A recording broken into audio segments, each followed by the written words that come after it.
To realize that being sensitive and sentimental is not something to be ashamed of. It's actually a source of great strength for me. It's kind of like my superpower. My sentimentality gives special supercharged meaning to my life. It allows me to feel all of the things that one can feel. It keeps me vulnerable enough to let in hurt feelings like loss and grief and longing and sadness in a meaningful way. And it allows me to feel joy and love and acceptance deeply and completely. Hi, I'm Julie Bjelland, and I'm a psychotherapist and the founder of the online sensitive empowerment community. And I want to talk a little bit about this concept of what sensitivity really means and the positives of this trait. I specialize in the trait of high sensitivity that 20% of the population has. And one of the things that I hear over and over again is this concept that we are not enough, or we're too much, or we're too sensitive, or we need too much rest, or we're too overwhelmed. But I really want to talk about, so much of my work and hopefully you guys know about my HSP podcast and my HSP blog, and you're signed up for my newsletter, because I've been teaching this for a long time, this concept of that we are created this way for a reason. This trait evolved for a reason.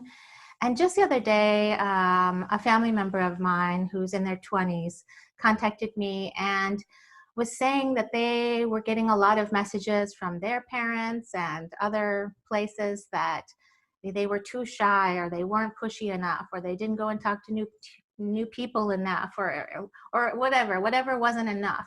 But I really wanted to reassure them that, we do things differently.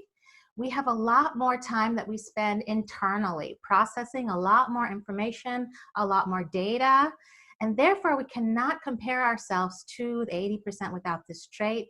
And those of you who've taken my sensitivity quiz, if you've scored really high up there at the top like I have, you have even more challenges, but you have even more gifts. And I really want to teach people and have you understand that we cannot do things the same way that everybody else does them, because we're different. We need to have more time internal. We need to have time that we are resting, and we need to have that every day. So we have these supercomputer brains, and superpowers is what I like to call them too, because what we are aware of, the information and data that we take in, is more than the majority of people. We read micro expressions and body language and energy changes and shifts, and have a very strong intuitive ability. All of that takes extra processing. And we're meant to do that. We're meant to have time to process, because we're deep thinkers, we're deep feelers, and we need those kinds of people in the world.